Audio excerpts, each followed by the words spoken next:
Hello, and welcome to Message in the Middle with Marianne. We all know that life is hard, right? It's messy, it's unpredictable, but it can be wonderful all at the same time.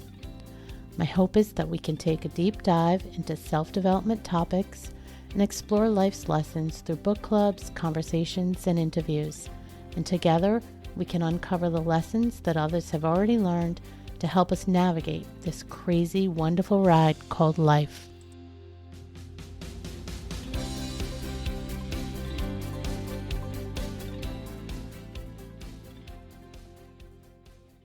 Hello and welcome back to Message in the Middle. I'm your host, Marianne, and today I want to talk to you about something many of us come to realize after we've started working on ourselves. Insight alone doesn't always create the healing and change we're looking for. You can come to understand your patterns and identify your hurt or grief, even talk through those experiences in a thoughtful, reflective way to process them, but you might still feel like something's stuck just beneath the surface. For many of us, especially in midlife, that realization can make us feel frustrated because we've self-assessed, we've read the books, we've had the conversations, maybe even sat in therapy for, months, years, and traced the threads of our story, and yet the body still holds tension and we still have triggers that the nervous system reacts to. The past still shows up in ways we don't quite understand. So today's conversation invites us to consider that maybe instead of trying to think our way forward, we listen to what our body's trying to tell us and what it's been carrying all along. My guest is Melanie Smithson, a licensed somatic psychotherapist, certified spiritual hypnotherapist, and award-winning author of Stress-Free in 30 Seconds, a slightly irreverent approach to navigating life's challenges, and her second book, Shake Yourself Free, 81 Somatic Practices to Let Go of Limitation. Melanie built her work on a fundamental truth. The body holds what the mind tries to manage, and real release requires real movement. Melanie, welcome to the show. Thank you. I so love the way you put that, Marianne. The introduction was so beautiful. It's like we understand why we are the way we are, but that is not freedom. Right. Right. And so many, clients over the years, I know why I am this way. It's like, well, that's all well and good, but would you rather know and would you rather have understanding or would you rather be free? And that's absolutely what I'm committed to is how do we find freedom rather than understanding? I love that question. And I want to put a pin in it for a second because I want to ask you before we get into the meat of that, because I think that will lead us down a nice progression into all the work you're doing and the work in your books. I want to ask you to share a little bit about what happened in your own life that made you realize that the body was a part of the conversation, because I feel like it's starting to get talked about a lot, but I don't think we grew up. Oh my God, all of a sudden somatic is the hot word.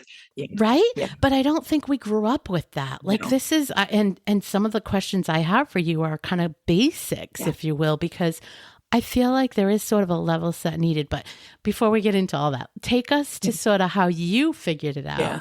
Well, I didn't figure it out. But, I was fortunate that my mom put me in dance class at 4 years old. So I have always known the language of movement and dance. And even, in my teens and my 20s, when something was agitating me, I knew to get to dance class. And it wasn't, the type of work I do now in movement where now I do conscious movement, which is really like, well, what wants to move? How does it want to move? But in my younger days, even a jazz class helped me find balance in the body. And so I've been aware of the wisdom for all my life, basically. My first career was as an accountant. And I like accounting. I like numbers. It's, everything fits. This goes here. Very, very unlike the psyche. It's like so different. Right? Yeah. That's why I made a face, right? Yeah. But the dance class I wanted to be taking at the time was in the middle of the day. I'd be sitting at my accounting desk going, I don't want to be here. I want to be dancing. I don't want to be here. I want to be dancing. I don't want to be here. I want to be dancing. Finally quit my accounting job and started managing a dance studio after a couple of detours. But a dance studio in New York City for $50 a week and all the dance classes I could take. Wow. How'd you pay the rent on that? Wow. Well, I did actually find that I had to take on some, per diem accounting work, but that started, it just started me down a path of asking different questions. And I moved to Santa Fe when I was in my 30s. Yeah, my early 30s. And I took some classes here in authentic movement, which was a first for me. Up until that point, all of the dance I did was quite structured. You follow the teacher's prompts. Once we move into authentic movement and conscious dance, that becomes more that movement that is generated from within. What wants to move? What am I feeling? And how does that want to, shift and shape? And what's happening in the body? What's happening in the psyche? And I did this one workshop with a woman whose name I don't remember, but I went home and I pulled angel cards, and one of the cards was purpose. I think one of the cards was grace. And it was like, of course, this is what you're here to do, is to heal through movement. And I did a lot of relationship workshops, self-growth workshops, and I had also recognized how passionate I was about witnessing transformation, as I think we all are in different ways. But for me to I feel like I was given that. I was shown this is how you're going to work in this field, through movement. So interesting. So something that jumped out. So I'm going to do a shout out to one of my fellow members of the New England podcasting group, Emily Aborn. She was just telling me how she went to a, I want to say dance club, but I don't know if that's the right word, but they had like an event and it was that type of dance. It was like back to the tribal, back to the movements that just come naturally. And it was interesting, different. I had never heard of something like that. So, and I think she had not either. So this is like we said earlier, it's sort of becoming a hot topic, and I more of this stuff starting to pop up, which isn't necessarily a bad thing. It's wonderful. But it's interesting because a fellow dance therapist posted what I've been thinking. A lot of people are using somatics now as the buzzword. Yeah. So they're saying somatic dance, somatic Reiki, somatic. It's like, well, what was it before? Yeah. These are all somatic practices. Yeah. But my teacher, some 30 years ago, did a keynote at a dance movement therapy conference and said that she believed that doing psychotherapy without the body in 20 years was going to be considered unethical. And we're not there, but I think we're getting there. Wow. And with good reason. The body holds what's not processed. So Candace Purse work in Molecules of Emotion identified emotional receptor sites throughout the body. So we used to think that emotions were just in the brain. Yeah. And it turns out that's not true. We hold emotions. And we all know this. We feel things in our stomach. We feel things in our chest. We feel things in our throat and our shoulders. We feel stuff in the body. What doesn't get processed, what doesn't get moved, gets held. One of the things I say in my book is like, we've actually become hoarders of upset, which is kind of a little bit of a different conversation, but we hoard that upset in the body. And then we wind up physically ill because of it. So we actually owe it to ourselves to move things through the body. That's so interesting. I'm going to say me, but I'm sure there's others that can relate.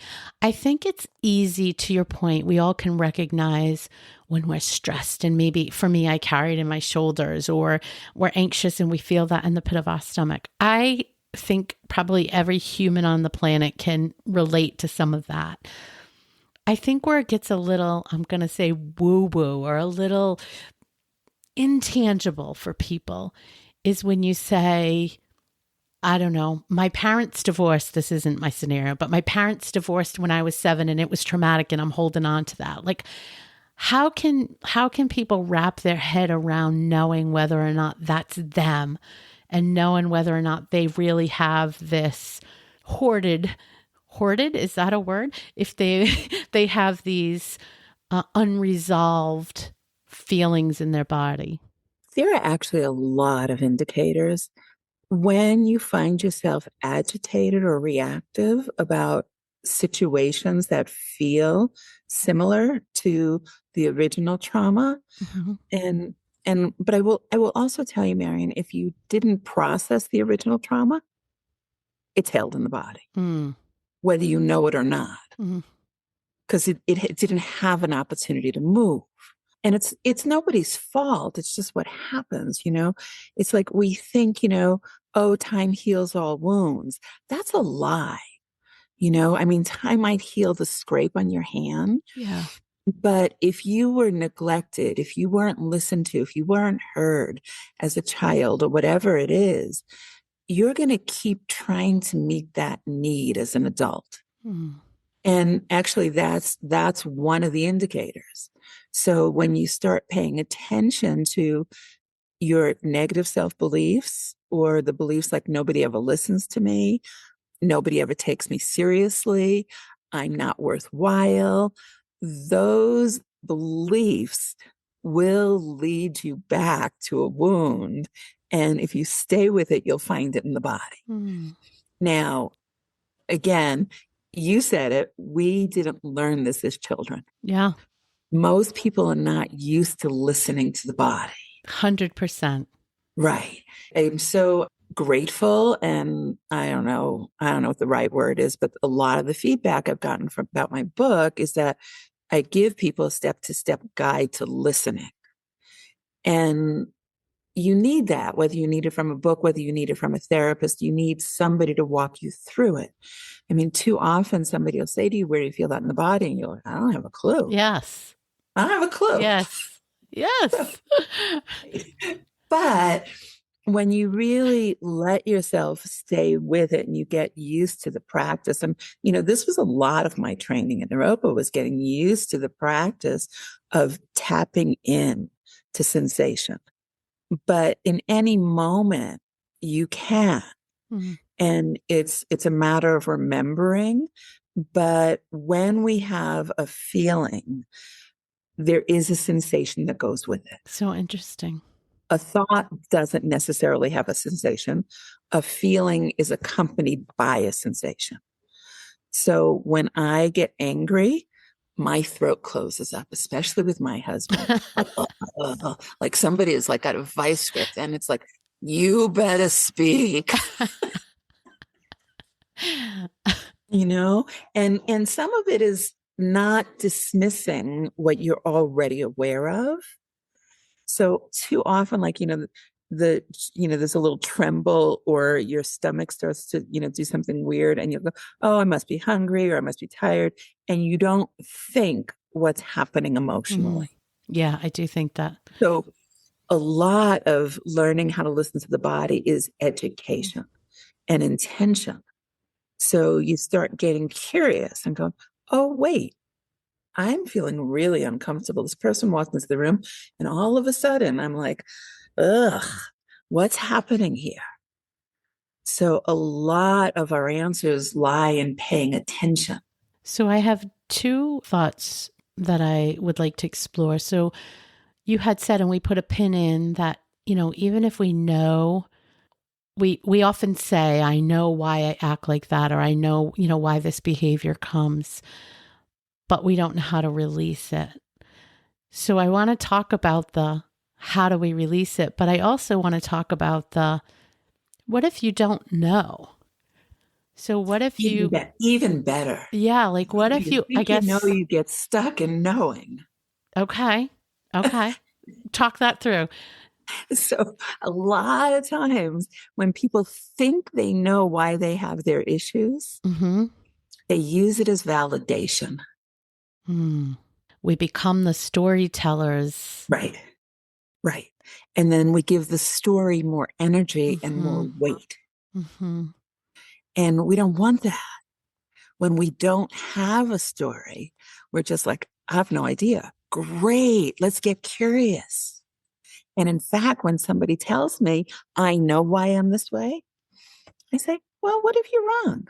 Mm. What if you don't know? Let's get curious. Let's wonder. And is it easier to release something that I don't know?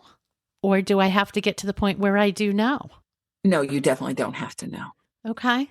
The body doesn't need all that information. The mind, and I have to tell you, several clients this week and a couple today, anxiety is an issue. Yeah. Everybody's anxious is a lot. Yeah. And so many reasons why, but Right. we don't need to get into that. I don't know if this is 100% true, but the mind is basically to blame for most of our anxiety, if not all. I was thinking, but I think I can get on board with that because it is your own Right. racing thoughts and circular thoughts and stories. Right. And a lot of it is happening because we're trying to figure out the future. I also can, as 100% can get on board with that. Yes. Right. What's going to happen tomorrow? What's going to happen in a month? What's going to happen? Or this scenario, that scenario. Yeah. And we don't freaking know. We don't know. And there's no way to know. And the mind Yeah. hates not knowing.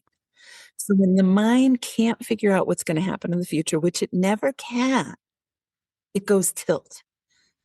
I think of the pinball machines. Oops, tilt. And sometimes then it starts spinning. Well, sure, because we try to think about all the scenarios and try to plan for all the possibilities, and we're trying to control the uncontrollable. But and yes, that is all based on the belief that we're not going to be able to handle what the future brings. Yeah. And we all know that's not true because we've handled everything in our life so far. So we're also going to handle whatever the future brings. Yes. So reminding ourselves, hey, I've handled everything up until now, and I'll handle it. I might not handle it perfectly. I might not even handle it well, but I'll handle it because that's what we do. Mm-hmm. That's resilience. That's perseverance. I'll handle it. That makes sense. Right. Now, since we're on the topic of the head going into a spin, I'm going to give you one of the movement practices. Sure. So if you catch yourself in some sort of loop, first of all, just doing what I'm doing right now, anybody who's listening, I'm just moving my head in a loop, going round and round. Like a hula hoop, like she has a hula hoop on her neck. Right. Now, if you can get in touch with which way it feels like the thoughts are spinning, Mm-hmm. and for a minute, give yourself permission to spin in that direction and then spin the other way. It will confuse the mind. It will unravel what's happening. Interesting. Yeah. So one easy movement practice for spinning thoughts.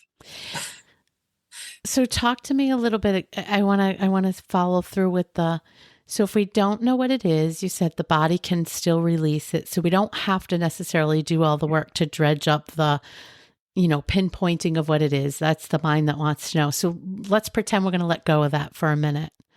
So then is it just a general work on finding movement that just generally releases anything stuck in there? I don't have the right language, so help me with that. Yeah, no, but it's a perfect question. So all movement is good movement. When you get more precise with your movement, it's better medicine. Okay. So I can, like one of the things I do recommend, especially if you're working at a desk, is, once an hour, get up and just shake your body, because you've been sitting in a solid position, and just a little bit of movement is going to reset everything.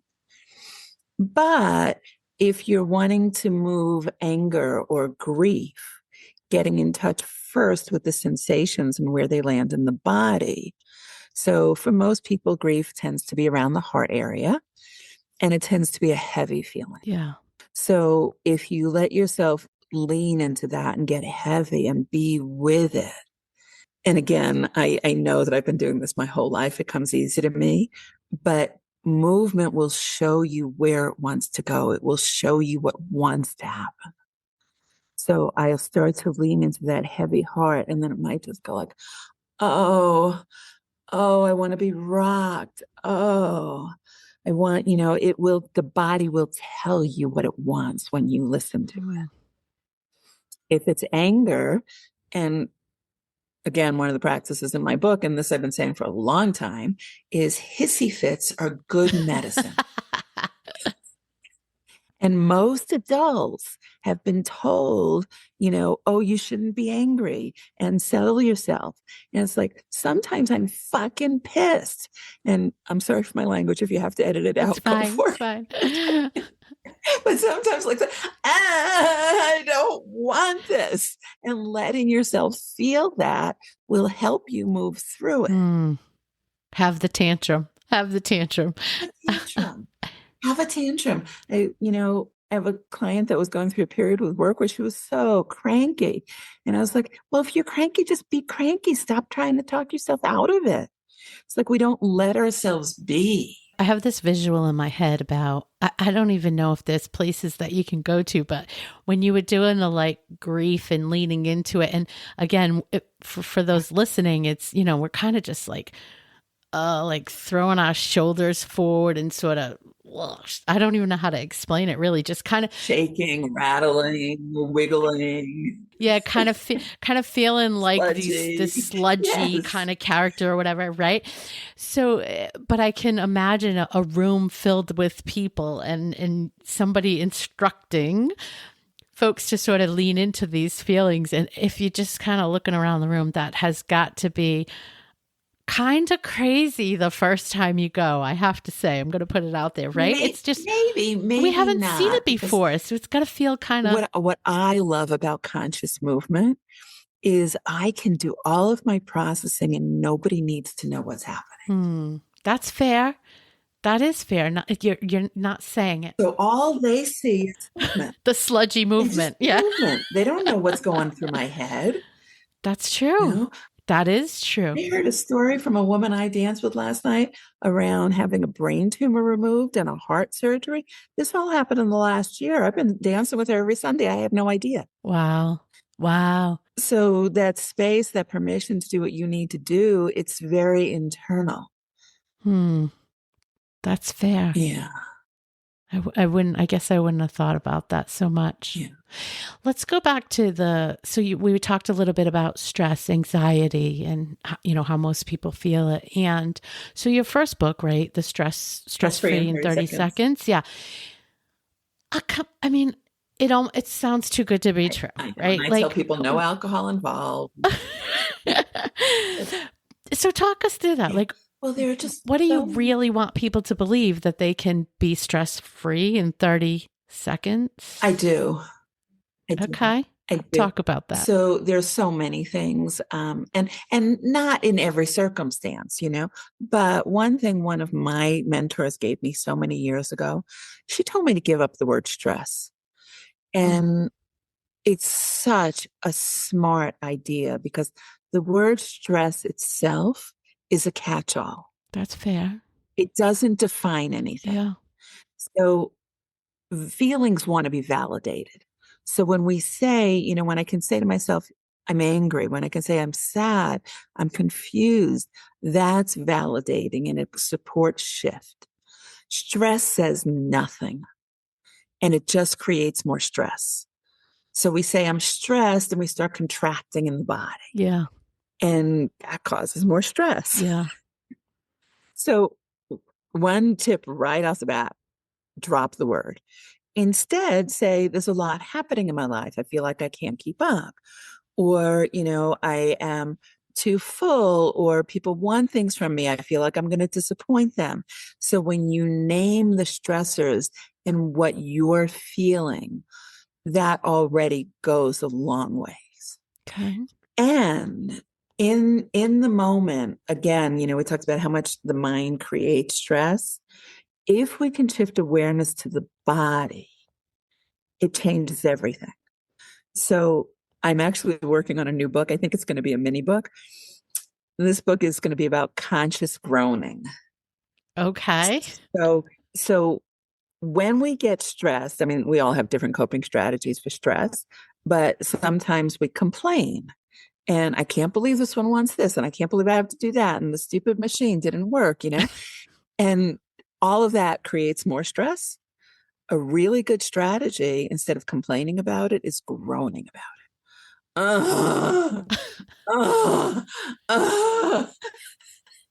it. Okay, you're laughing, so I go back to my thinking that looking around the room would be funny.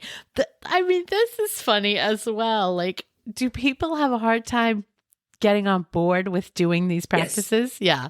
Some of them do. Some of them are all over it and love it and do it with me. And some people, oh no, I just can't do that. Right. And I have one woman who has a 2-year-old and a 6-year-old at home. And she says, no, I just can't. I feel too silly. I said, get the boys to help you. And she goes, well, I do groan with the boys sometimes. Great. I mean, my dog taught me this: groan with the dog, groan with the boys, whatever it is. But, it's like getting movement into the body versus trying to figure out, and I have a quote for you. This is trying to figure out the answer in the mind. It just goes a long ways. I'll do a little plug for Michael Singer's if he needs a plug, but I have his new book, Wisdom Untethered. And this one quote on page 4: you're asking a mind filled with doubt, fear, and insecurity to give you advice about how to find peace. It's crazy. It really is crazy when you think about it. Yeah. Stop looking for the answer in the mind. Yeah.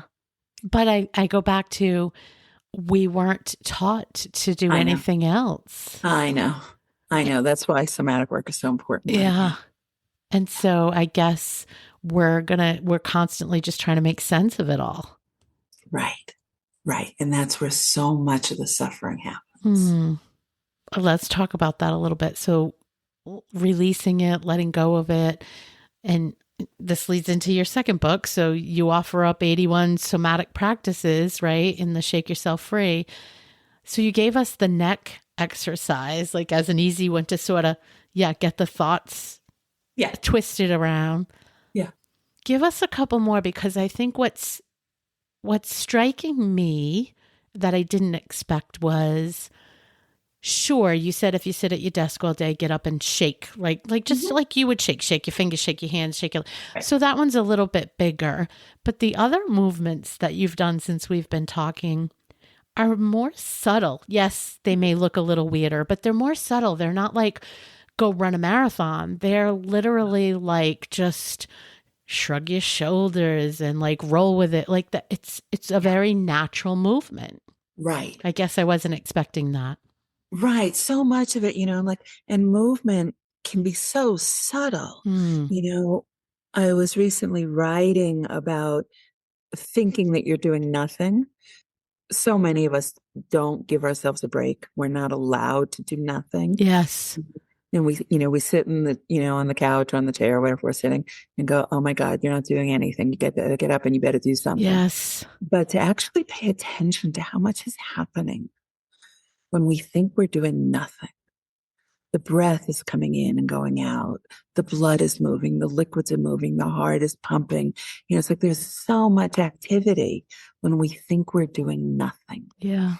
And the beauty of that practice is when you start paying attention to what's already happening, it actually supports more. So what you pay attention to multiplies. Yes. So when you start paying attention to the movement instead of saying nothing is happening, more movement can happen. I like that. I like the idea that it's more subtle than I had anticipated. Yeah. The other really we'll call it a subtle practice, but it's so powerful. And I say it all the time. I say it to myself. I say it to my clients: soften and open. And just notice, if you will, when I say that, if you say it to yourself, just soften and open. Can you feel the system relaxing? It's with a breath, taking a breath. Even though you don't even know what you're doing. Yeah. You don't have to figure it out. It's just giving yourself a little more space to be. So that's a really subtle, practice. And the throwing a hissy fit can get much bigger, or you could throw a little hissy fit. Yeah. And groaning can be loud. It can be soft. I mean, groaning, so many people, in Zoom meetings are so annoyed with, it's like, mute yourself and go, Yeah. That's really funny because, they can get to be a bit much all day. So, yeah. So do these smaller, subtle, we're calling them subtle, actions, do they also work on the big repressed traumas? In fact, sometimes they work better. Really? With any trauma, with any change in behavior, with any shift that you're really working with, you want to start slow. If you go too big too fast, there's a boomerang effect. Hmm. So when you're learning to be more loving and kind to yourself, if all of a sudden you take yourself out to, the spa and you get a massage and you get people to tell you how much they love you, there's a part of you that's going to go, no, this is too much.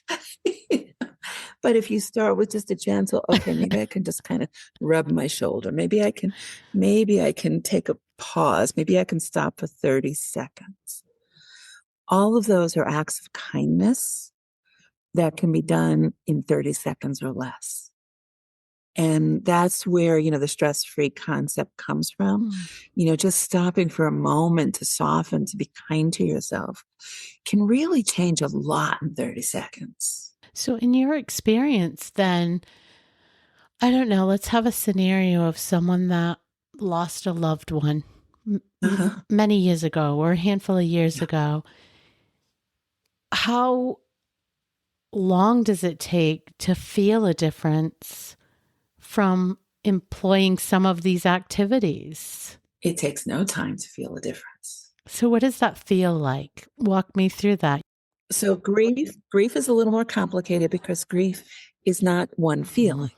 Grief is sadness, grief is anger, grief is confusion, grief is bargaining and despair and loyalty. I mean, there are so many components that arise. So depending, one of the things when the grieving process takes as long as it does. But what there is to do with grief is to ride the waves. So if anger is what's moving, how do I move with anger? If sadness is what's moving, how do I move with that? If there's nothing here, and this is another component of grief, if there's nothing here, people feel guilty because there's nothing here. Yeah. And it's like, again, we don't give ourselves a break, When people are still grieving 6 years later, there's usually some mischief in thinking. And that shows up in loyalty, believing that my loved one will be mad if I'm not still grieving. And I also, you did announce this, I'm also a spiritual integration hypnotherapist. So I do life between life work where we talk to our loved ones on the other side. They do not want you grieving. They want you going on with your life. So identifying where somebody is stuck and how they're stuck, whether it's because of loyalty, whether it's because they're telling themselves, I'm never going to find somebody to love me, or, I'll never be okay without this person. Yeah. So depending on what the thinking is, that is what will lead us into what feelings might be held in the body. Okay. So it's like you've got to follow what's there as opposed to, oh, this is the cure for grief. I think what I'm trying to do is put maybe you can't. I'm guessing you can't because it's like anything else. There's too many variables, but I'm trying to put a time box on it. I think about people that have gone to therapy for years and feel like they haven't really progressed out of. Again, yes, we've brought up that you can't necessarily think your way out of it, but I'm trying to get a sense of if somebody's listening that has that type of scenario and they are just a little bit curious and they think, well, maybe I'll try this. Would they really notice something, and what would that feel like to them? Maybe it's not grief because that's so complicated. Maybe it's, well, I guess this would be grief in a way too, but a divorce situation you can't get over, or a job loss or something. Let me give you a story. Okay. I had a client, I don't know, 6 months ago or so, a year ago, who'd been in therapy for 5 years. Okay. And she came to see me specifically for EMDR, which is also another hot topic these days, which is not what we did at this session. But we had a session where the ex had come to the house. She was highly agitated, had been highly agitated for a couple, 3 days. And I asked her, okay, what's happening in the body? And she told me, well, my heart is pounding. And I said, okay, can you breathe into that? Could you be with the pounding in your heart? Yes. Okay. It's settling. What's happening now? I feel like I can't breathe. Okay. Can you be with that? And then she just kind of settled into that. And 2 minutes later, she's like, I feel fine. And she said, why didn't anybody ever tell me this? I've been in therapy for 5 years. And this is the kind of thing that really upsets me, because so much what happens when any sensation arises in the body, typically like this kind of thing, is we contract. Mm-hmm. That locks it in place. Mm-hmm. Learning to soften into it, to open to it, to let it be there without resistance is what lets it move. So, I mean, I could be working with people in therapy for years. Sometimes there's enough material, but typically once we start getting into body and sensation, things are going to move much, much faster. Mm. And I will tell you, if somebody's been in therapy for a lot of years and nothing is moving, it's either because they're attached to their stuff or they're with the wrong therapist. Yeah. Or a little bit of both. Yeah. Or a little bit of both. Do you think, in your opinion, is talk therapy still worth it for people? You're going to get me in trouble. I am going to get you in trouble, but I'm curious. Sometimes for some things, for some people. It's a lot of caveats. A lot of caveats. But again, it's like, there are things. I mean, sometimes a shift in perspective is everything. Yes, I agree with that. I actually do agree with that. While it doesn't really change anything, it lets you see it in a way that lets you settle down with it. It lets you live with it with a little ease, I guess. Yeah, I talk to my clients. One of the verbal interventions I use is to just notice all the stories that you make up. And we do it all the time, Yeah. Jack didn't show up because he doesn't like me. Well, maybe Jack didn't show up because he got into an accident, which is not a good story. But catching the stories that you tell and recognizing that all we're ever doing is telling stories. Right. It's like, well, tell a better story. You've got that option. Yep. Tell a story that brings you peace. So that's a verbal intervention. That's talk therapy. Talk therapy integrated with body work, body-oriented movement is better, in my humble opinion. I guess that makes sense to me. So are there somatic practices that you would suggest as a practitioner that people do?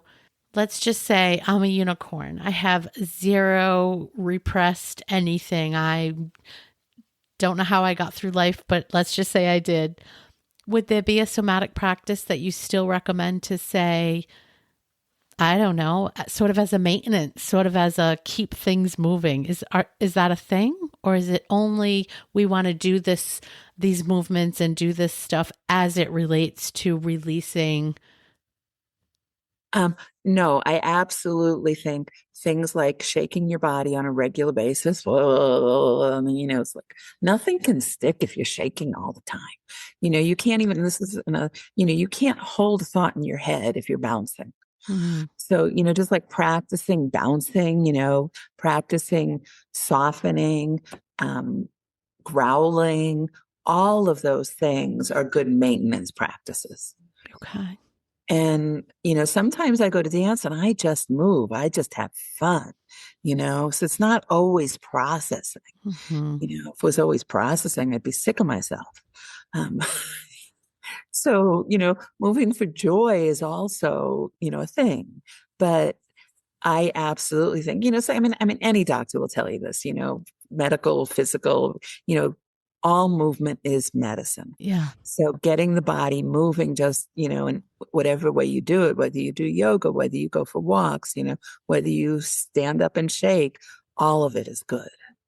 I guess I go back to that thought about subtle again, because I hear you. And yes, everybody says that. Every doctor, every wellness expert, everybody everywhere on the planet probably knows movement is good.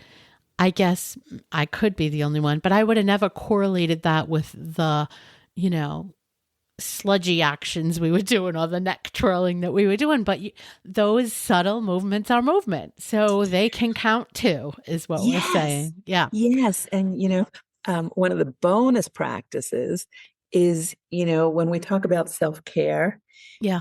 typically we default to what the mind says. Oh, you need a rest. Oh, you need to eat something. You need a walk. But what if we did self-care based on what the body wants? Mm. So, and then if we took it a step further, like we made self-care, like one day my feet get to decide what they want. One day my calves get to decide what they want. One day my stomach gets to decide. So, just, starting to have conversations. And I know to a lot of people, this is so weird. She's so out Yeah. there, but we all have bodies.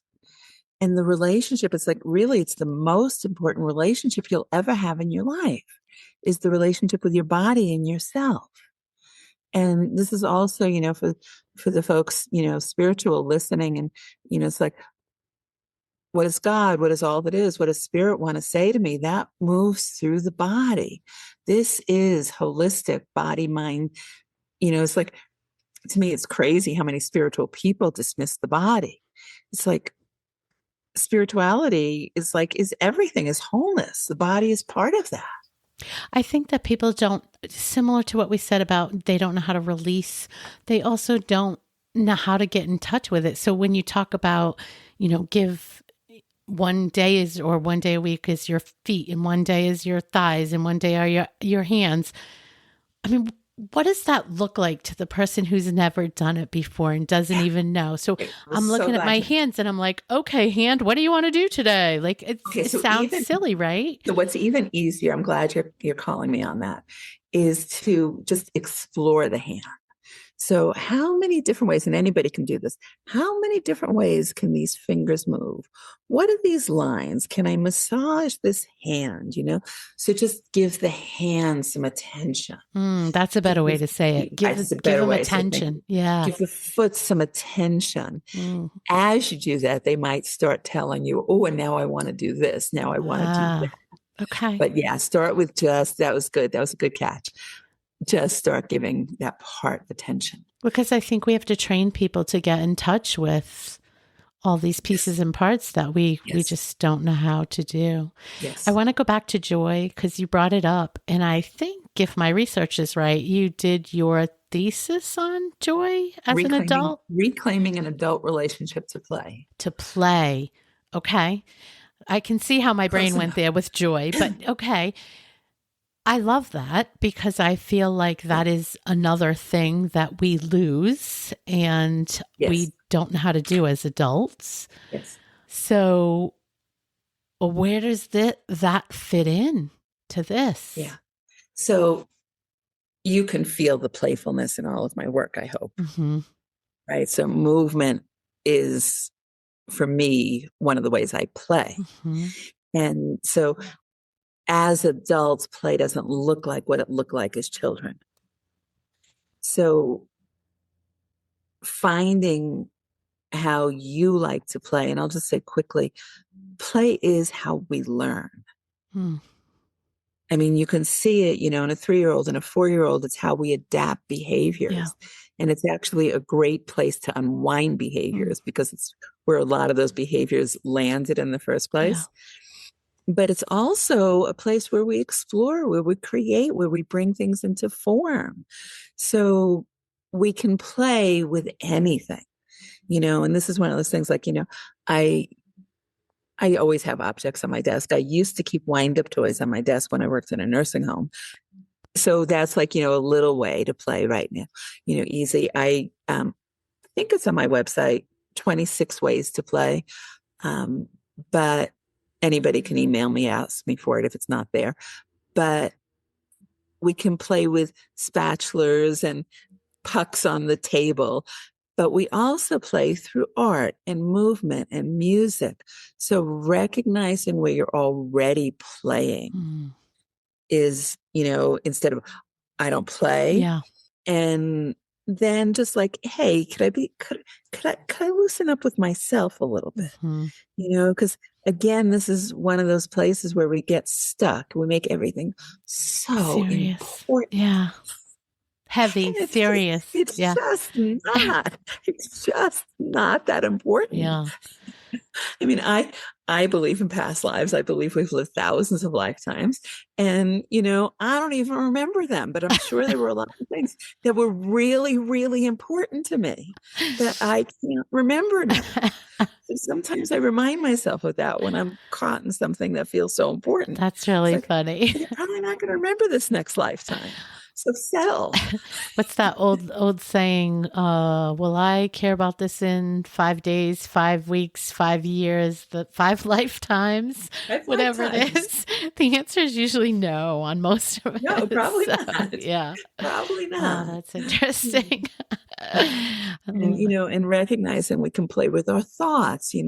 One of the things I cite in the first book is when my nephew was 2 or 3, he crawled into bed with me when I was out in California, and we just randomly started rhyming, and it was, I mean, this is the thing a 2 or 3-year-old loves to do. Yeah. And I remember even being in a class once where we were doing this and saying, yellow leather. That's another way you can just start playing. You look at words on a page and start rhyming them or doing, strange things, but giving yourself permission to be a little weird, Yeah. a little out there is how we reinvite play. Well, I think if that's one common theme through this whole conversation to me is you have to give yourself a little permission to be out there, be a little weird, because I think we have to sort of let our guard down to do any of this stuff. So yeah, soften. We need to soften. Back to your point. And letting your guard down feels good. I like that. Yeah. Yeah. I have a t-shirt that says, let go, feel good. That's why I do this. It feels better. Yeah. So I usually like to ask as we wrap up, if there was only one message that our listener can walk away with. We gave them a lot, but if there's only one that they capture, what would you want it to be? I think I just want to go with the word soften, and because it includes so many things. It includes, being more gentle with yourself, be more kind to yourself. Yeah. Because there are no have-tos. Let yourself wonder. When, I had a client just tell me that she's been letting herself wonder and her anxiety has gone way down. Give yourself a break. It's really not that important. I love that. It won't matter it won't matter in the next lifetime, right? And I know some of your listeners are yelling at me, but it does matter. I'm not saying nothing matters, but a lot less than we think. Yeah.